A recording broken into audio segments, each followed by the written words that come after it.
bahwa akhir-akhir ini masyarakat banyak yang gelisah, situasi makin tidak menentu ya, kekacauan ada di mana-mana, kesalahpahaman satu dengan yang lain, kerukunan mulai terancam,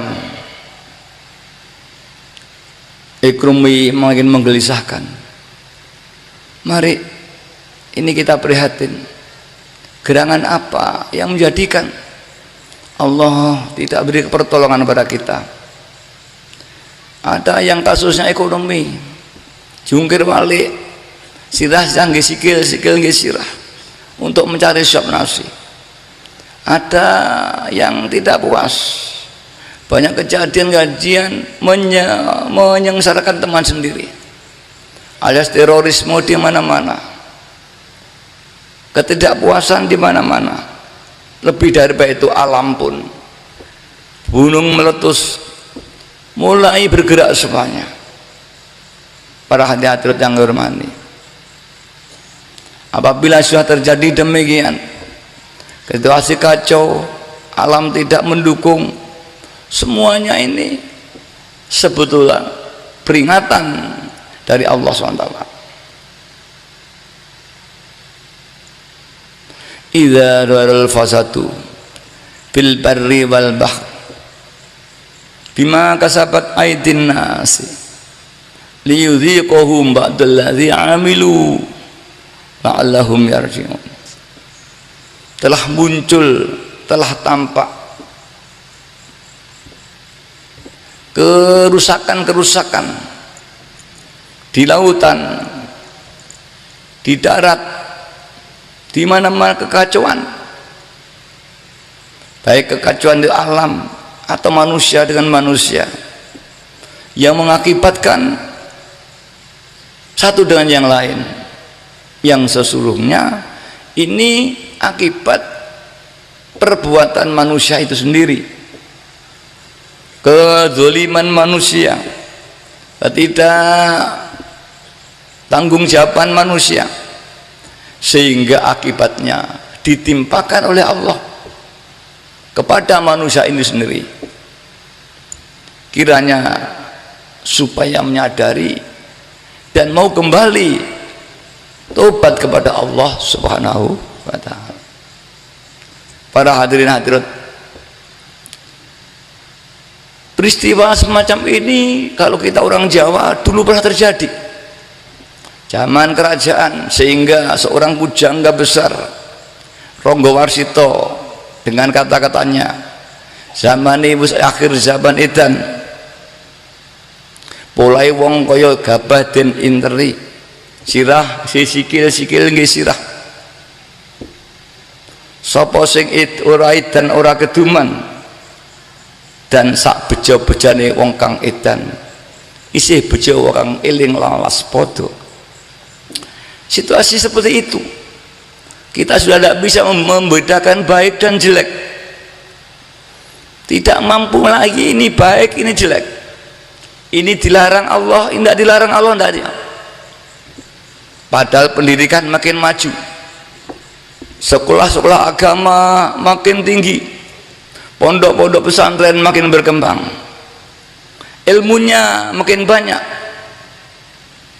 ilmu yang harusnya mampu membedakan mana yang baik dan mana yang jelek, mana yang harus dijalankan, mana yang harus tidak jalankan, mana yang dilarang Allah, mana yang tidak, mana yang dilarang oleh negara, mana yang tidak.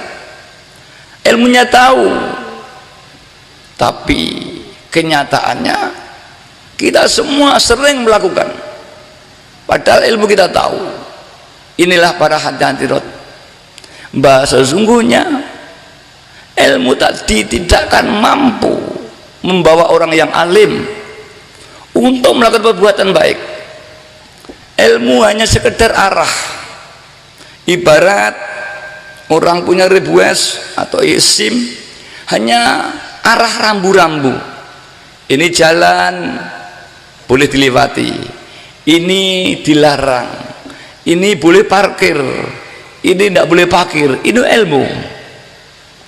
ilmu ini tidak berguna manakala si supir gelap mata hatinya karena didorong oleh kepentingan, maka dia langgar saja peraturan-peraturan itu walau dia sudah tahu tonasi yang lebih tetap dilaksanakan, padahal dia ditanya apakah itu tidak dilarang, tahu dilarang, tapi mengapa kau lakukan?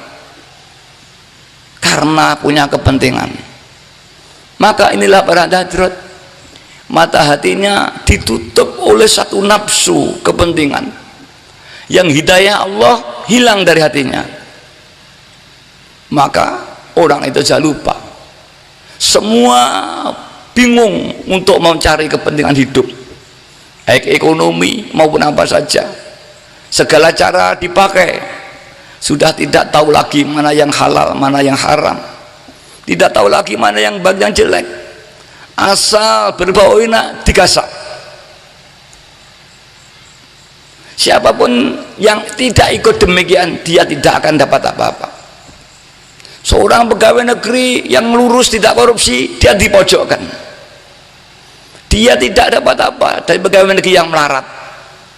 Dia ke pasar tidak mau curang, dia menjadi melarat, kalah kaya dengan yang curang, mencurangi timbangan, mencari tekangan apa saja. Maka sopo sing ora edan ora keduman, tapi peringatan oleh Rangga Warsita, ning sak beja-bejane wong kang edan isih bejo wong kang eling lan waspada. Ini sudah jarang sekali, pemikiran ini sudah tidak ada. Tidak ada seorang ilmuwan yang mampu membawa, tidak ada guru yang mampu membawa muridnya, walau ilmunya setiap hari disampaikan di sekolahan, di madrasah, di pondok, di mana saja, di pengajian-pengajian umum seperti kita ini, tapi tidak ada yang mampu, karena selama ini yang dibawa, yang disampaikan hanya ilmu, hanya informasi, tidak menyentuh hati. Padahal manusia tadi, hakikatul manusia hati. Tadi mungkin disentuh, enggak, kalau enggak keliru. An-nasu kullukum maaf.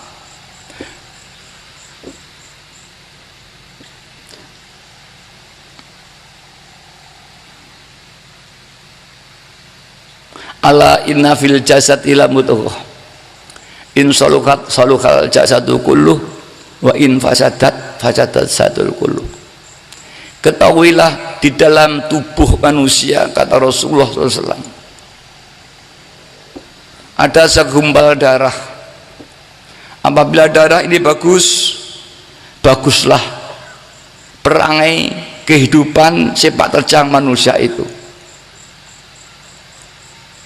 Apabila darah ini jelek, maka jeleklah manusia itu. Wahya al-qalb, itu adalah hati. Maka apabila hatinya baik, manusia akan baik. Apabila hatinya jelek, maka jelek. Maka orang tua kita kalau mengatakan orang yang akhlaknya jelek, oh wong kuwi atine elek.